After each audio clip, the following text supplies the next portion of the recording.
Good morning friends. আজকে আপনাদের সঙ্গে কিছু ইনফরমেশন দেব, ইনফরমেটিভ ভিডিও। সকালে উঠে আমি কি করি, আজকে সকাল সকাল ভিডিওটা নিয়ে এসেছি।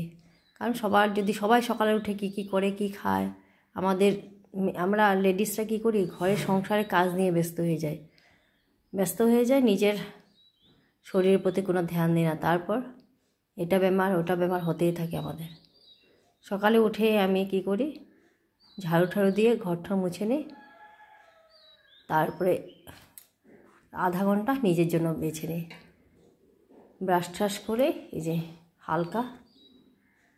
হালকা গরম জল খেয়ে নিচ্ছি। তারপর বলছি আবার, এই যে জলটা খেয়ে নিলাম, হালকা গরম জল 1 গ্লাস, এখন 1 গ্লাসে খেয়েছি। ও হ্যাঁ, ওই জলটা কিন্তু দাঁড়িয়ে খাবেন না, বসে খাবেন। দাঁড়িয়ে খেলে কি ডাইরেক্ট কিডনিতে এফেক্ট হবে। তারপরে খাবো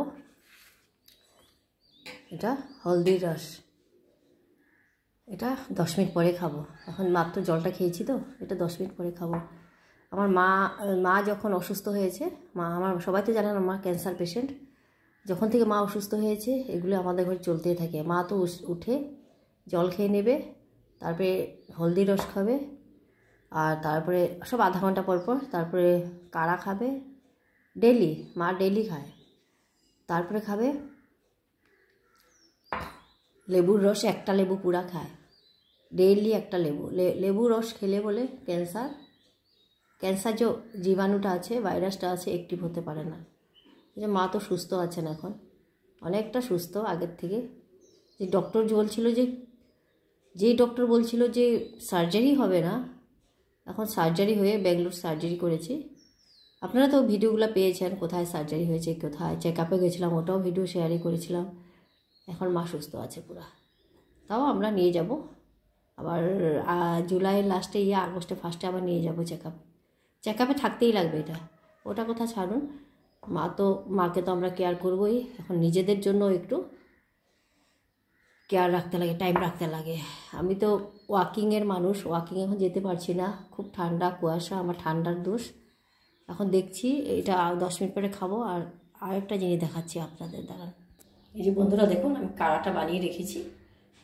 এটার মধ্যে দিয়েছি সব পাতা মা এনেছিল, গিলোয়, আমলকি, হলদি রসটা রেখে যে বাকি ইগুলি ছিল ওটা কিনে দিয়ে দিয়েছি। এটা তারপরে এখন হলদিটা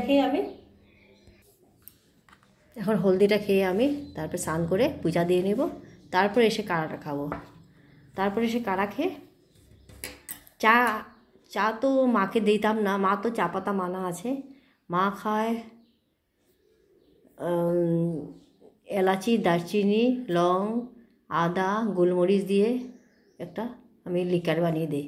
কদিন দিয়েছি, মা বলছে খুব ভালো, খুব টেস্টি। ওটার মধ্যে কোনো পাতা দিই না। গ্রিন টি হলে, অর্গ্যানিক হলে দেওয়া যাবে গ্রিন টি।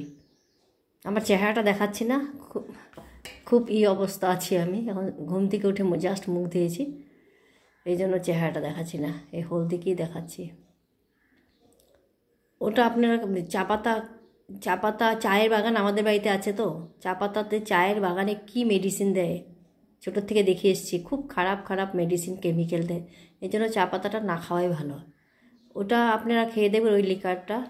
আবারও বলছি, এলাচি, দারচিনি, লং, আদা, একটু গোলমরিচ থেতো করে তারপরে চায়ে দিয়ে দিবেন।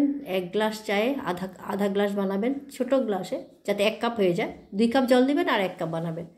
কি সুন্দর, খেতেও সুন্দর লাগে আর দেখতে একদম চায়ের লিকার। ওটাতে চিনি কিচ্ছু দিবেন না।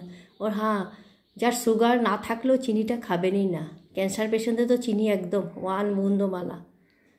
আমার মা তো চিনি, কোনো মিঠা, কোনো দুধ, ক্যান্সার পেশেন্টরা দুধও খায় না, দুধও মানা আছে। মা তো চলে গেছেন, মার ঘরেই ভাল লাগে বলছে, মেয়েদের ঘরে আর এখন ভাল লাগছে না। এটাই বললাম। তারপরে আমি ওই লিকারটা খাবো। তারপরে 9:30-তে 2টা রুটি খাবো, কিছু সবজি দিয়ে, নিরামিষ একটা সবজি বানাবো। এটাই আমার সকালের রুটিন। এখন আমি পূজা দিব। Tata, bye bye. স্নান করে পূজা দেব। Bye bye. আবার দেখা হবে নেক্সট ব্লগে। Bye bye. সবাই ভালো থাকবেন, সবাই সুস্থ থাকবেন, সবার দিনটা যেন ভালো কাটে আজকের দিনটা।